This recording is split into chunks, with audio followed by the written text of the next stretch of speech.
Hi everyone. We'll be starting in a few minutes, just waiting for a few more people to join us. So we'll be starting shortly. And during the presentation, you can ask questions in the chat, and my colleague Dorothy will be answering questions. So feel free to do that. We'll get started shortly.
Just waiting for a few more to join, and we'll start in a couple of minutes.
Hi everyone. We're going to start now. So my name's Carlos Biddle. I'm a consultant here at Sphinx. Today I'll firstly be doing a presentation about our software tools and then a product demo, totaling about 45 minutes. We won't be able to cover everything, but this is more of an introduction to get to know our range of software. If you have any questions during the presentation, my colleague Dulce will be answering questions in the chat, as I just mentioned. So feel free to do that. So let's get started. Sphinx started out as a company in 1985, and we now have over 50,000 users in 60 different countries. And we've firmly established ourselves as the market leader in France, allowing us to extend our expertise to many other parts of the world. For those who aren't familiar with Sphinx, our software allows you to create surveys and analyze data, and is commonly employed in customer satisfaction, also patient satisfaction in healthcare and HR. It's also used extensively in market research, product testing, and academic research. Universities are heavily involved in order to both teach research methodologies and carry out their own research projects. And these are some of our notable clients, consulting firms that use surveys and analyze data for their clients, as well as banks, cosmetic companies. Additionally, we work with over 1,800 universities worldwide. So in a nutshell, we provide a software package with many features. When we first perform a study, we need to create a survey, and Sphinx allows you to program advanced surveys very productively with an abundance of question types to choose from for open-ended questions, closed questions, scaled questions, and more. You can customize your survey in many different ways, and you can optimize it according to device, whether it's a computer, smartphone, or tablet being used. Multilingual surveys too, with a tool that automatically translates all the content for you, and that makes sure all the data collected is then all stored in the same language. So the program allows you to devise a survey and then broadcast it, whether that's online with a responsive survey or via email, SMS, QR codes, embedding it into a website with iframe or social media. There's also the possibility to distribute it offline. So if you create a paper survey with Sphinx, you can then scan the paper questionnaires. Therefore, instead of having to enter all the data manually, you can scan it and the software will recognize it. We also have a mobile app, and we have users who have collected data from an array of different sources. And in that case, you can import data onto the program in order to analyze it. And lastly, for market research purposes, you can create a user panel to send out surveys, select users based on different characteristics. It can also connect to external panels. And obviously, regarding customer experience, you can connect the platform to a CRM or any IT solution and thus automate sending. So essentially, there are many collection channels depending on the research we're doing, and each one has its own way of operating and its own design. This all feeds into one database, regardless of the language. And once we have this database, we can move on to data analysis, which allows us to clean data, see how many respondents have completed the questionnaire, insert extra variables so that you don't have to export it to Excel and then import it again. And it can all be done on the same software. Once the data is clean, we can conduct analysis with this database, starting with statistical analysis for closed questions, whether it's univariate, bivariate, or multivariate analysis, or classifications, factorizations. At the same time, we can analyze textual data from open-ended questions. And by processing the textual data, we're able to draw out the orientations, see what respondents are referring to, So this qualitative quantitative approach really refines quantitative analysis and provides many answers. In a satisfaction survey, for instance, qualitative analysis allows us to find solutions instead of just identifying the problem. Then after survey, distribution, data management, statistical analysis, text analysis, and data visualization, we have everything we need. And overall, what's great about this is that it's all integrated into one tool. And if more people respond to the survey, it updates dashboards, reports, and infographics in real time. So say you carry out the same study every year, you wouldn't have to redo everything, as the data would update itself. Basically, instead of having different tools for each stage, Sphinx encompasses all of this, which definitely makes the whole process much easier. So now I'm going to move on to the product demo on the software.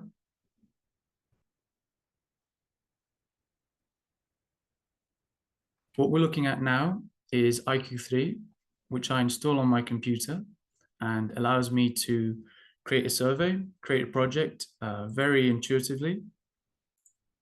So when creating a study, I can either start from scratch, or if I have all my questions on a Word document or on a spreadsheet, I can copy and paste the content of the questionnaire. I have my questions on this notepad, so I'm going to copy these questions.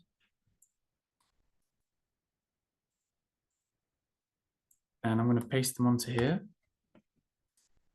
Then click on next. And I'm going to name my survey sports and click on finish.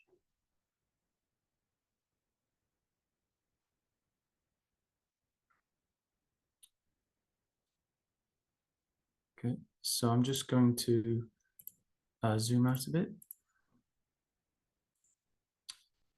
Now I can change the style on the right hand side. There are many themes I can choose from, or I can import my own model, my own background images. I have my list of questions on the left hand side, and I can modify any of the questions here. So if I double click on a question like this one,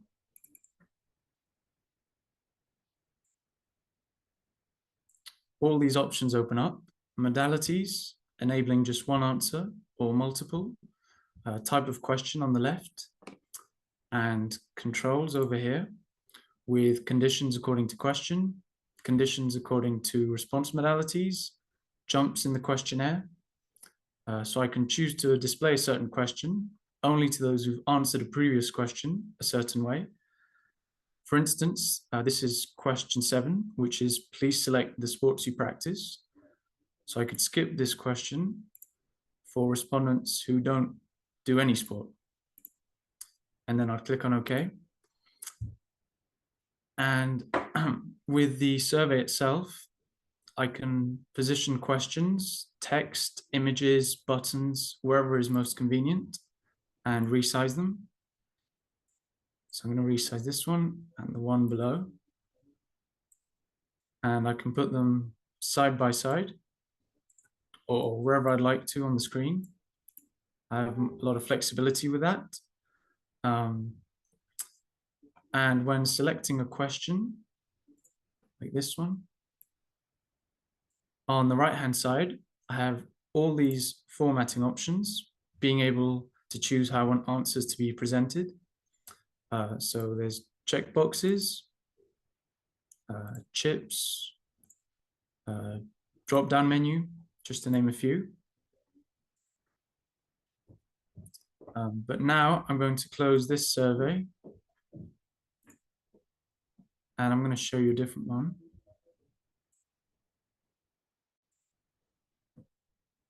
So this is Lake Tourism. This is a survey prototype we have as a company.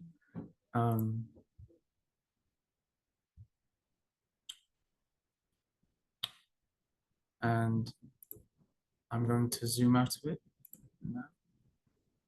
So on the left-hand side, we can see the list of variables, and I can incorporate text areas or a company logo that stays on every page,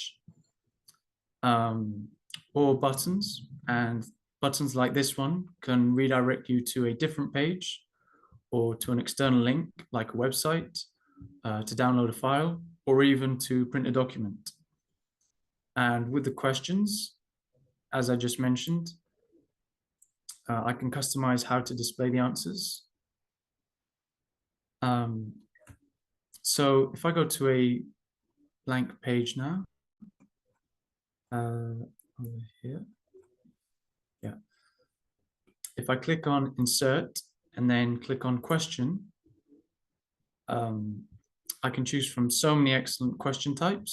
We have closed questions, scaled questions, like Net Promoter Score, or images, and also pictograms. And with the images, you can select some from the image library or import your own from your own files. And then there's open questions with text and numerical questions. And finally, other types of questions, such as an image map or a file upload. So I'm going to choose an image scaled question. And my question is, how satisfied were you with your accommodation?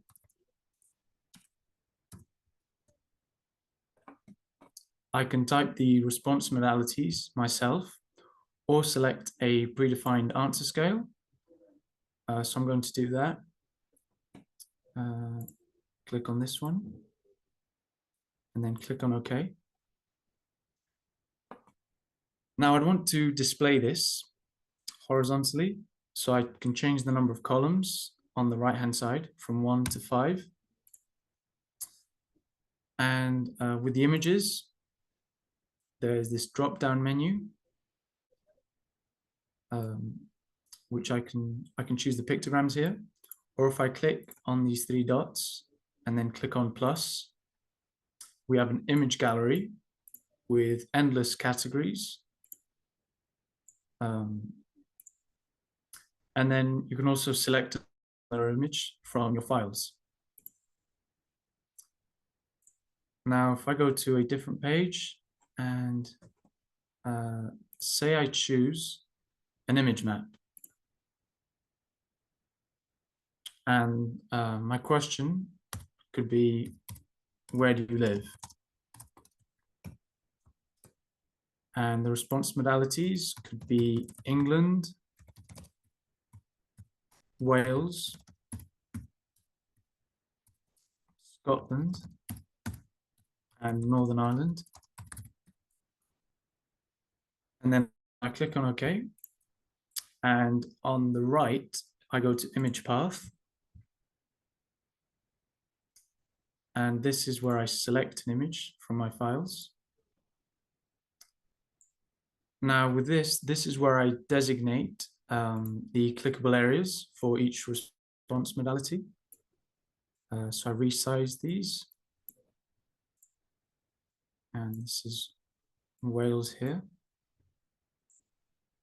And then Scotland and Northern Ireland roughly. And then I click on OK. And in this case, I'd want to resize this so it fits the page and move it to the middle. So yeah, I get this question, and this way respondents are presented with a more fun way of answering the question, clicking on a map instead of just reading the possible answers as plain text.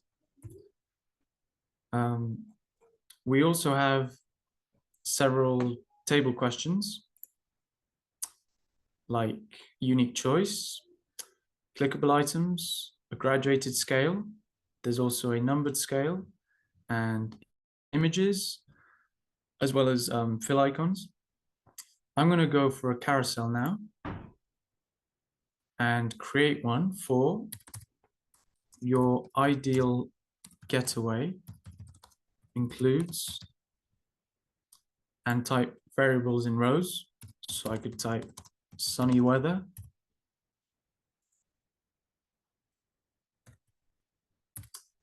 meeting people, nature, sightseeing, and maybe resting. And then click on modalities for in the columns. But I'm going to set this as a scaled question. So I can select an answer scale from here and select this predefined scale and then click on OK. So I can display this as a carousel to slide from one variable to another. But I can also split the questions or present them as a group. Then with question 35, this requires respondents to upload a photo. And if you're answering on a smartphone, clicking on the button automatically opens your camera. This type of question, which we can find here, it can also be customized to take audio files, spreadsheets, Word documents, etc.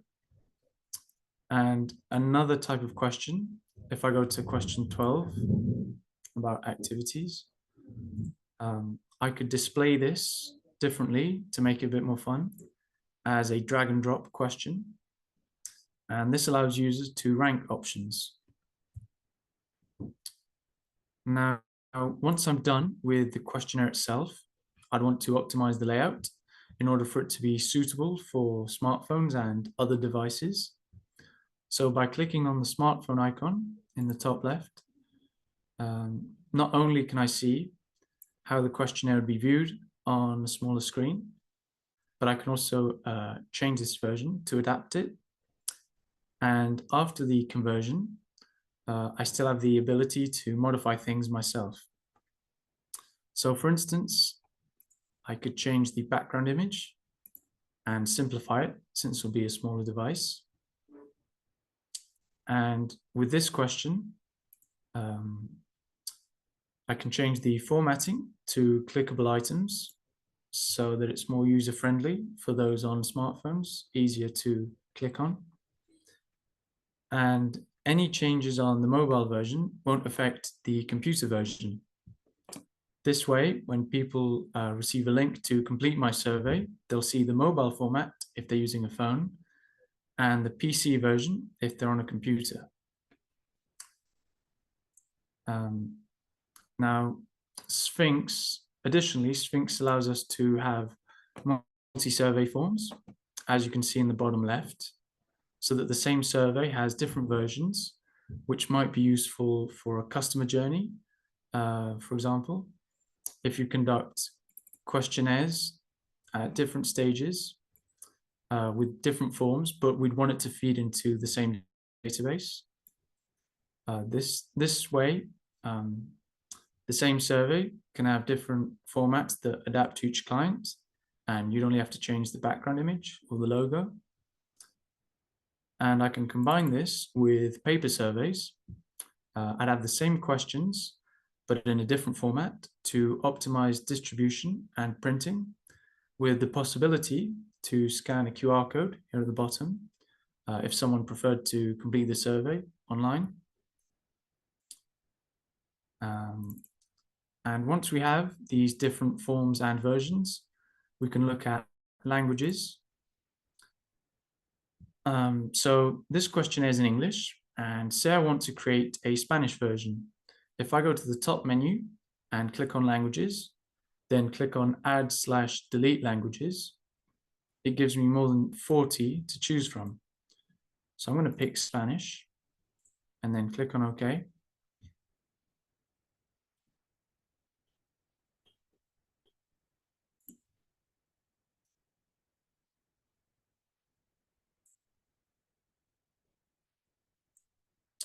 Sorry, the screen is frozen. Okay, yeah. And now after doing that, I click on translation utility and select the source language and the target language. And that translates the entire questionnaire within a matter of seconds. And all I need is one survey link. So when people click on the link, they choose which language they want to do the survey in. and all the data and analysis will still be in one language. Obviously, you can import or export translations and correct them if necessary. So as we've seen, I can create questionnaires very efficiently on iQ3 and then upload them to my Sphinx Online account. So to broadcast my survey, I go to Sphinx Online, and here, this is Sphinx Online, which is the web-based component of our software solution.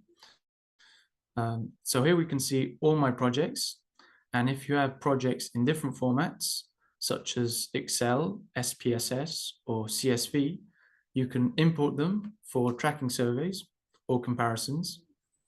And I'm going to go into the one we've just been looking at, lake tourism. Click on distribution and collection. And this is where I choose the distribution channels. So this is the URL for the survey, and I can do an email send out here with a customized message.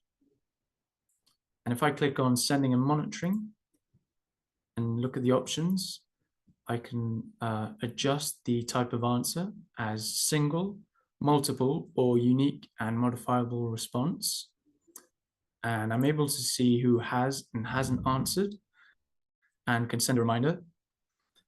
Aside from email marketing, I can also choose to send SMS messages or generate a QR code.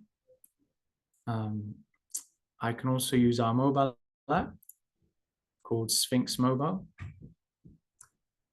Now, when people are completing my survey, I'm able to see the data here, which can be exported on the right to Excel, CSV, or SPSS. We can also view the data on iQ3.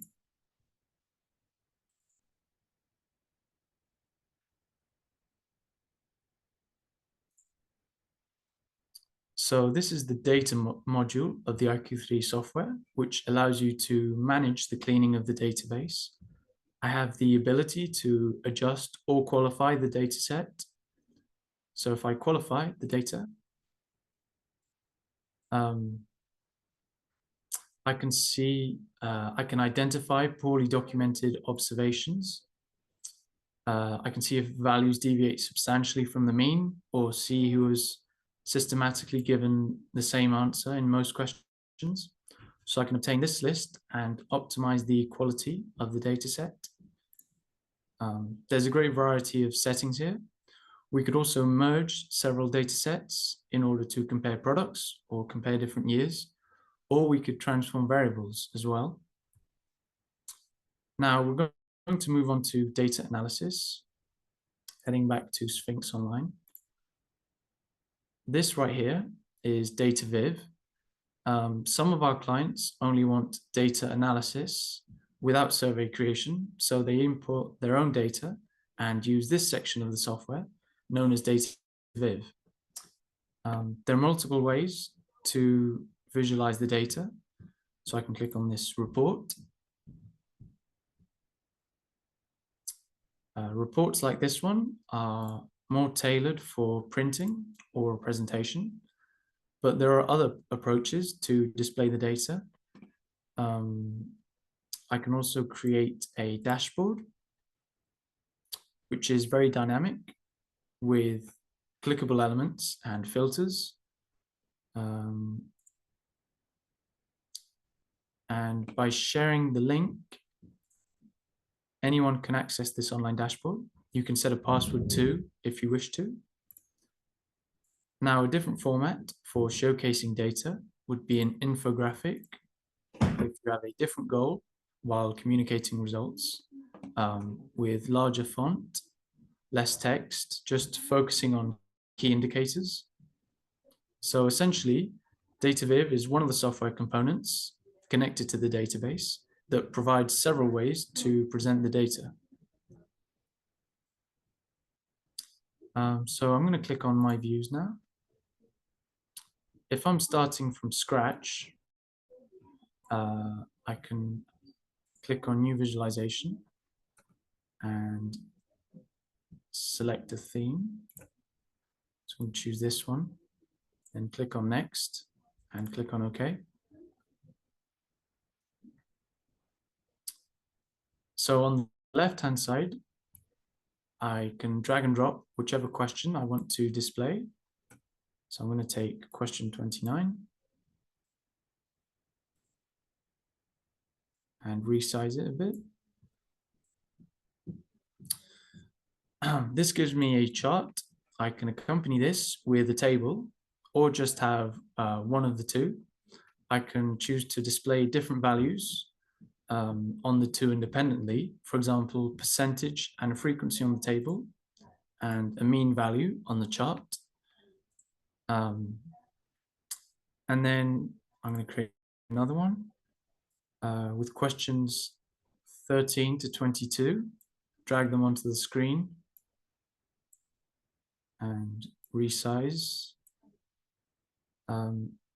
So here the default setting is a stacked bar chart, but I could change that to fill icons or a pie chart. There's also a column chart and a line graph, or there's also a radar graph, which is really cool. And I can choose which values to display, whether that's the mean, the sum, share, standard deviation. Now, when building a report, this is the cover page, I can insert images like this one,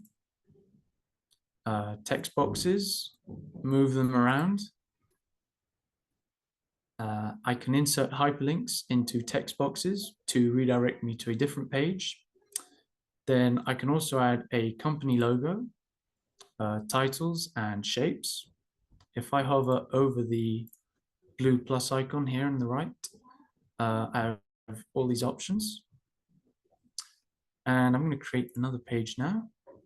And on the left, as you can see, all the questions from the survey are listed there in the same order.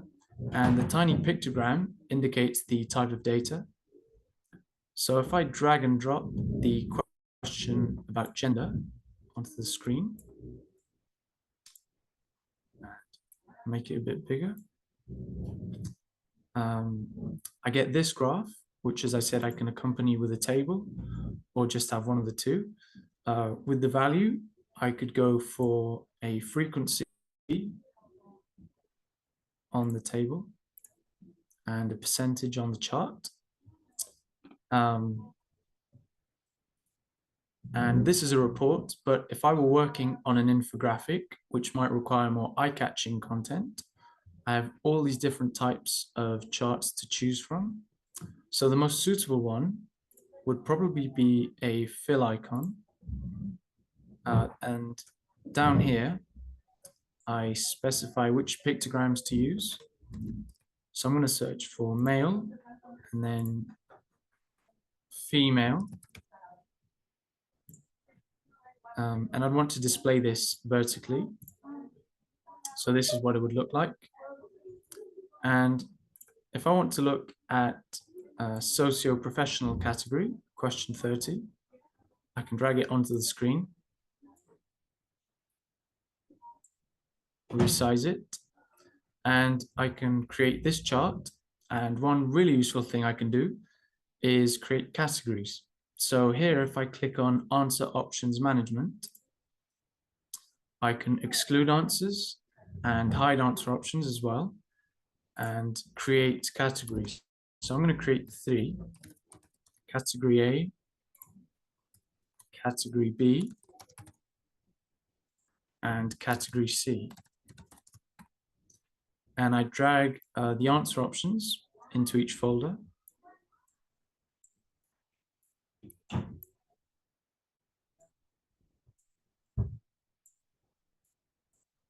Then click on OK. So this allows me to simplify graphs and focus on key information. One idea is to cross-analyze this socio-professional category with total expense, question 8. So I drag it onto cross and let go. And this displays average spending per occupation, which I can sort from highest to lowest. If I go to advanced and then sort values, so it's now in descending order. And if I want to delve into advanced analysis here, I click here, and we have many statistical analysis options.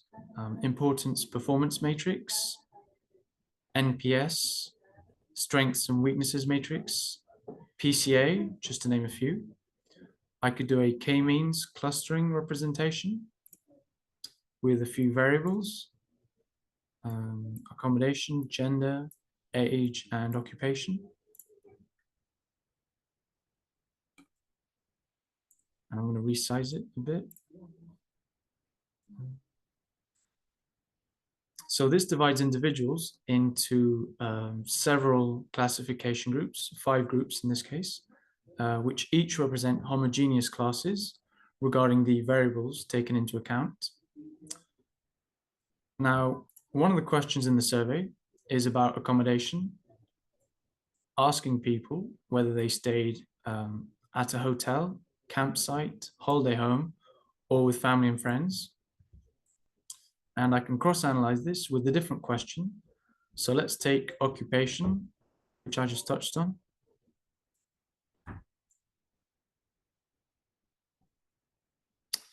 So I obtained this chart and this table. And depending on the variables I'm working with, I get specific statistical details below, such as a chi-square value, p-value, Fisher's test value, or degrees of freedom. And I can choose different chart styles, find the most appropriate one for my report. I can also do a factorial analysis with this correspondence map. And this correspondence map emphasizes the relationship between the modalities. I can view the statistical details too, clicking here. This shows me all the detailed results, which can be exported to a spreadsheet here. So yeah, you can cross any of the variables that are part of the survey. So I'm going to cross-analyze total expense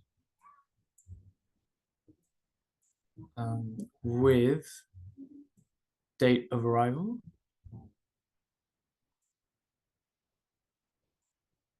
And this can be shown as a histogram, or I could show it as a line graph. There are multiple graphs I can use. Following that, we're going to move on to text analysis. One of the questions on this form was, please share your experience and feelings on your stay. Question 34. So I drag it onto the screen. And this generates a lemmatized word cloud, which reduces different forms of a word to one single form. And this only shows nouns, verbs, and adjectives, removing prepositions and articles. This is showing how frequent the most repeated words are. And by clicking on a word, I view the comments that include that word specifically. And I can see the orientations here on the right-hand side to see the proportion of positive, negative, neutral, and ambiguous comments. This is done through machine learning, and it can be edited manually. But if I have hundreds of comments, then automating it makes a lot more sense. Now, staying on with textual and semantic analysis, here I can also present a cloud of keywords, an expressions cloud, or keywords by context, expressions by context, and themes and orientations crossings too. If I want to look at the main topics, I can go to thematic analysis, select the variable to analyze. So it takes me to this screen indicating each word's frequency count on the left. And here I can form different categories and assign as many words as I want to each category. And I'm going to show you how to create one. So I'm going to delete this last one. And I'm going to create a category for scenery, for instance. And then I drag words onto scenery. So beautiful, magnificent, mountain, nice, and landscape. Instead of doing this manually, I can insert a template by uploading a dictionary, retrieving one from a different project or the template library. So essentially, this transforms textual data into what looks like a closed multiple choice question, which I can now cross-analyze with a context variable such as gender. And this way I can see who talks about each topic. If I had a time variable to cross-analyze with, I could see the trend over time.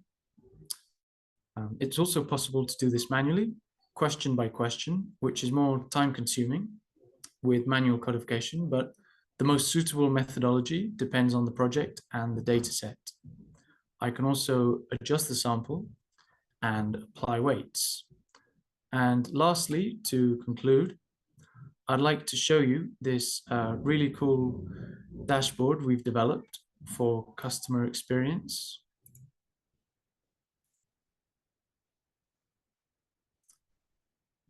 So I'm waiting for it to load. Yep. And since this dashboard is connected to the database, it updates in real time as more answers are submitted. And one of the neat tricks with this is that having selected this chart, I can then click on scenario and select filter analysis. And I select as many charts as I like, then click on validate. This way, when anyone who's viewing the dashboard clicks on different elements of the chart, which would be different regions of the map in this case, it filters all the other charts. So it displays the numbers for that region specifically. In addition to that, I can place filters at the top of the dashboard, like total expense. So I can define a spending bracket. And me enabling this allows people viewing the dashboard to filter by different parameters. Once I've finished, if I click on share, I can share the link with my clients. I can also export the visualization to PDF or PPT. And if I click on this play button, it shows me a preview of the dashboard.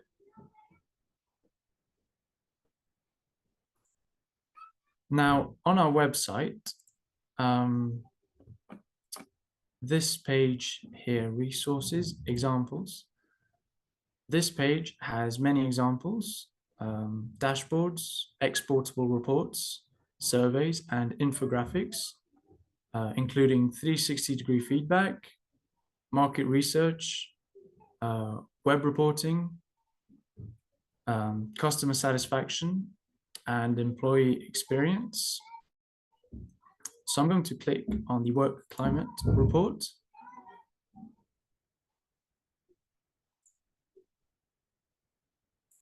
And if I go to this page here, this has text analysis, and I can view the word clouds for detractor words and promoter words. So basically, we've seen creation of a report, building analysis with data viz, which is shared online, but can also be exported or printed. So that's data viz. We also provide a module for web reporting.